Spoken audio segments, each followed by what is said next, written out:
उत्तराखंड में एक बार फिर से बैकडोर भर्तियों का सिलसिला शुरू हो गया है। ना कोई पेपर लीक हुआ, ना किसी फाइल पर मुख्यमंत्री या किसी मंत्री ने मंजूरी दी, फिर भी बैकडोर से भर्ती कैसे हो गई है? जिन लोगों की बैकडोर से भर्तियां हुई हैं, उनके खिलाफ क्या कार्रवाई राज्य सरकार करने जा रही है? बैकडोर से भर्तियां उत्तराखंड में हमेशा एक बड़ा मुद्दा बनता रहा है। इस बार इस मुद्दे को कैसे हैंडल किया जाएगा? विपक्ष इस मुद्दे पर शांत क्यों हो गया है? मूल निवास की लड़ाई लड़ने वाले आखिर कहां सो गए हैं? पूरी खबर विस्तार से देखिए मेरे साथ।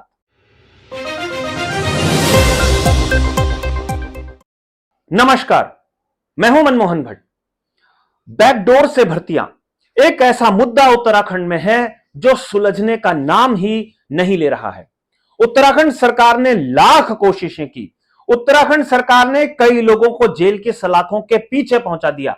उत्तराखंड सरकार ने बैकडोर से भर्ती हुए लोगों को बाहर का रास्ता दिखा दिया, उन्हें सड़क पर ला दिया। लेकिन उत्तराखंड में बैकडोर से भर्ती प्रक्रिया रुकने का नाम नहीं ले रही है। ना कोई पेपर लीक हुआ, ना किसी फाइल पर मुख्यमंत्री या विधानसभा अध्यक्ष या किसी कैबिनेट मंत्री ने मंजूरी दी, फिर भी उत्तराखंड में बैकडोर से भर्ती हो गई। बैकडोर से भर्ती करने वाले इतने शातिर, इतने चालाक हैं कि वो कोई ना कोई रास्ता निकाल लेते हैं। ऐसा ही रास्ता उत्तराखंड में एक बार फिर से निकाल लिया गया।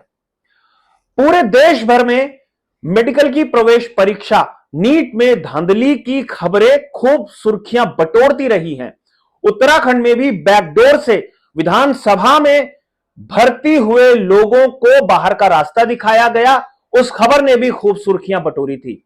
उत्तराखंड में यूके एसएसएससी के पेपर लीक ने भी खूब सुर्खियां बटोरी थी। उत्तराखंड के लोक सेवा आयोग में पेपर लीक ने भी खूब सुर्खियां बटोरी थी। और जो लोग इन कदमों के पीछे थे, इन कारणों को लेकर जो लोग सुर्खियों में आए थे, उन्हें मुख्यमंत्री पुष्कर सिंह धामी की सरकार ने जेल के सलाखों के पीछे पहुंचा तो दिया था, लेकिन फिर भी कोई गुट है जो अभी भी सक्रिय है और अभी भी बैकडोर से भर्तियां उत्तराखंड में जारी है। ताजा खबर आपको बताते हैं। उत्तराखंड सरकार ने भर्तियां करने का फैसला लिया जो पिछले कई वर्षों से लंबित थी। स्वास्थ्य विभाग में भी ये भर्तियां हुई। नर्सिंग स्टाफ से लेकर, नर्सिंग ऑफिसर से लेकर डॉक्टर्स, इनके अलावा पैथोलॉजी से संबंधित कई पदों पर भर्तियां हुई। 1500 पदों पर एक बड़ी भर्ती निकाली गई नर्सिंग ऑफिसर्स के पदों पर। जिन लोगों की भर्ती की गई, जो चयन प्रक्रिया अपनाई गई, उन तमाम लोगों को, उन तमाम नर्सिंग ऑफिसर्स को उत्तराखंड के अलग अलग अस्पतालों में, अलग अलग मेडिकल कॉलेजों में, अलग अलग स्वास्थ्य केंद्रों में नियुक्ति दी जा चुकी है। लेकिन अब एक समस्या, एक जिन बोतल से बाहर निकला है, वो है कि इन पदों पर भी बैकडोर से भर्तियां हो गई और सरकार को कानो कान खबर नहीं लगी। अब जब खबर लगी है, जब खबर बाहर आई है, तो हल्ला मचना शुरू हो गया है और तमाम ऐसे अभ्यर्थियों को बाहर का रास्ता दिखाना राज्य सरकार ने शुरू कर दिया है। इस खबर को आप देखिए, इस खबर में कितने स्पष्ट तरीके से बताया गया है कि जो नर्सिंग अफसरों के पदों पर भर्तियां हुई थी, उसमें 8 ऐसे अभ्यर्थी चुन लिए गए थे जिनका संबंध उत्तराखंड से था ही नहीं। तो क्या जिनका संबंध उत्तराखंड से नहीं है, वो उत्तराखंड की भर्ती प्रक्रिया में हिस्सेदारी नहीं कर सकते? इस सवाल का जवाब बहुत आसान है। समूह ग और समूह घ के पदों पर राज्य का निवासी ही परीक्षा देने जा सकता है, वही अप्लाई कर सकता है। यानी ये 8 लोग वो हैं जो उत्तराखंड राज्य के नहीं हैं और बाहर से इन्होंने कुछ ऐसी सेटिंग की कि ये उत्तराखंड की समूह ग की भर्ती में शामिल हो गए, जो नर्सिंग ऑफिसर के पदों की भर्ती प्रक्रिया थी, और 8 लोगों ने फर्जी सर्टिफिकेट बना दिए। अब आप एक अंदाजा लगाइए कि घुसपैठ किस हद तक है कि ना पेपर लीक हुआ, ना किसी फाइल पर मुख्यमंत्री या विधानसभा अध्यक्ष या किसी कैबिनेट मंत्री ने मंजूरी दी और ये फेक सर्टिफिकेट तैयार हो गए। ये सचिव जो है स्वास्थ्य विभाग के डॉक्टर आर राजेश कुमार, उनका बयान है जो अखबार में छपा है और उन्होंने कहा है कि 2 लोगों को बर्खास्त किया जा चुका है और बाकी 6 अभ्यर्थियों की जांच चल रही है। 6 क्यों, ऐसे सैकड़ों लोग हैं जिन्होंने इस तरीके की भर्ती प्रक्रिया में हिस्सेदारी ली है, वो किसी तरीके से बच निकलने में कामयाब हो गए या उनके कागज कुछ इतने मजबूत तरीके से तैयार किए गए थे कि उन्हें सरकार या कोई भी जांच एजेंसी पकड़ शायद नहीं पाई है। लेकिन 8 लोग फंस गए, 2 बर्खास्त हो गए हैं और 6 अभी बाकी हैं। लेकिन सवाल इतना ही नहीं है कि ये 8 लोग कैसे भर्ती हो गए। इन 8 लोगों ने कैसे फर्जी सर्टिफिकेट बना दिए। जाहिर सी बात है, अगर स्थायी निवास का सर्टिफिकेट बनाया गया है तो उसमें पटवारी से लेकर नायब तहसीलदार या तहसीलदार और उसके बाद एसडीएम स्तर के अधिकारी शामिल रहे हैं। यानी उत्तराखंड में एक ऐसा रैकेट है जो स्थायी निवास प्रमाण पत्र बनाने का धंधा लगातार कर रहा है, क्योंकि यह खबर पहली नहीं है कि फेक सर्टिफिकेट या फर्जी स्थायी निवास प्रमाण पत्र के आधार पर उत्तराखंड में सर्टिफिकेट बनाने या नौकरी पाने का खेल चल रहा है। उत्तराखंड की भी एक अजीब समस्या है। यहां पर मूल निवास और स्थायी निवास को लेकर लगातार कश्मकश बनी हुई है। उत्तराखंड का मूल निवासी कौन है, उत्तराखंड का स्थायी निवासी कौन है, इन दोनों में क्या अंतर होता है, इसे समझाने के लिए हमने एक पूरी सीरीज कुछ समय पहले शुरू की थी। आप चाहेंगे तो उसका लिंक हम डिस्क्रिप्शन बॉक्स में दे देंगे। लेकिन स्थायी निवासी उत्तराखंड का वही है जो 15 वर्षों से उत्तराखंड में रह रहा है और वो समूह गा या समूह गा की भर्ती में हिस्सेदारी कर सकता है। लेकिन अगर उत्तराखंड के मूल निवासी की बात करें तो उत्तराखंड का मूल निवासी वही है जो 1950 में उत्तराखंड का निवासी या मूल निवासी घोषित किया गया हो, भारत सरकार का जो नियम कायदा है।